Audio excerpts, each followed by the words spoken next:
The whole idea that Josh Allen needs to touch the football again, I understand. But when you mandate it, folks still haven't. I still haven't gotten a response yet, either on Twitter or here at 844-204-RICH, with the idea where both teams touch it, and then what? What's the then what? Then you just play another possession where each one's touch it, or it is timed, and then what? It's timed what? So what you're saying is so both teams get the chance to touch it, right? Chiefs win the toss, score a touchdown. Bills come down, score a touchdown. Now what? Right. Now if the Chiefs score another touchdown, do the Bills get a chance to answer, or is it over? When does it end? When's it end? Right.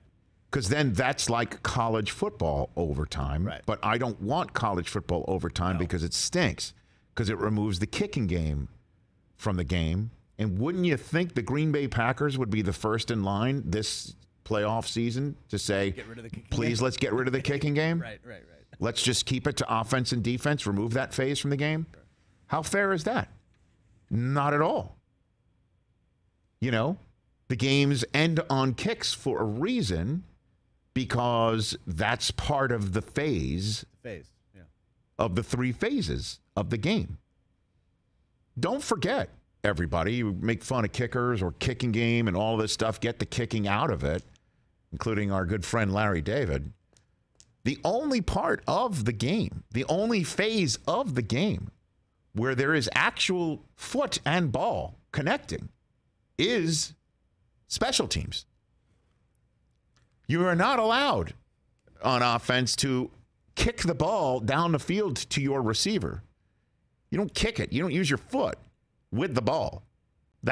We call it football. And you're saying, let's remove the foot and the ball connecting together from overtime?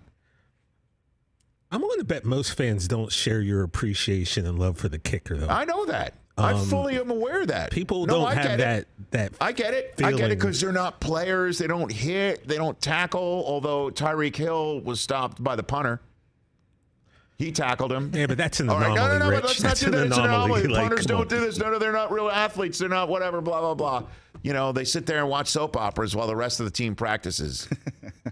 You know, I've heard them all. I've heard them all. I've heard them all in my 18-plus years, man. I've heard them all. But the whole idea of, let's remove kicking from the game, punting from the game, kickoffs from the game. Do you think the Chicago Bears, with Devin Hester, would vote to remove kickoffs from overtime? Nope. Come on. I mean, some of the greatest weapons in the history of the game were on kickoffs. I think the Bears punters fans are weapons too. So look, man, you cannot come at me with a new overtime rule that removes kicking from the game. You can't. And now college football, what if Alabama and Georgia actually did go to overtime and the entire nation is watching these two teams decide the national championship on a flurry of 2-point conversions? That's what's coming one day, folks. And then guess what? So the NFL overtime rules will look fine and dandy to you when that happens, because they'll change the college to the NFL overtime. I don't know. I don't know, because if there's one thing that college football has proven that the NFL has already, in my mind, perfected, they do not care. College football does not care how long their games are. No. They don't care. And for some reason, college football fans sit there for 4.5 hours and call something an instant classic. And if there was a 4.5-hour NFL game, you'd be like, this thing doesn't end and it's terrible and there's too many commercials. And halftime takes how long? Because we're listening to music? Oh, no, but that's my marching band on the field. Take a half an hour. I want to see somebody dock the I. It's so silly. It's so Belichick ridiculous. Said, he wants uniformity between the two. Yeah, well, two leagues. The overtime rules in the NFL are absolutely a simple math equation compared to the stupid stuff that you got going on in college football. Come at me. What do you do? What do you do after both teams touch the ball? Is it then sudden death overtime? Because that's not fair.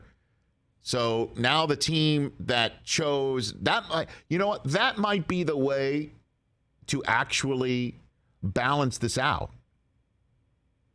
Because as I pointed out yesterday, if you mandate both teams to touch the ball, even if the first scores a touchdown, I would want the ball second, so I know what I have to do. If I get the ball first, I sure as heck am not going for it on 4th and 3 from my own 20.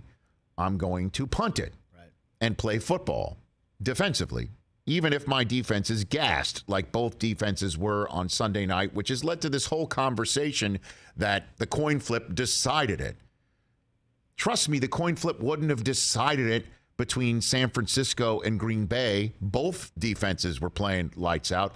The field goal, the coin flip may not have decided it had the Rams and Bucs gone to overtime because both defenses were playing some good defensive football. We're only saying this because we saw both defenses gassed. So both teams have to touch the football if the first scores a touchdown. If both defenses are gassed, let's come up with the metric about that.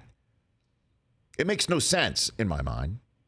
But even if you do say both teams have to touch it, even if the first scores a touchdown, I would want it second because, I'm going for it on 4th and 3 from my own 20 if I know I've got to score a touchdown or 3. So that would be a benefit to go second unless you both match up and then it's sudden death overtime after that and you get to be the one first to score first and win it. Now I'm thinking if I win the toss, do I want it?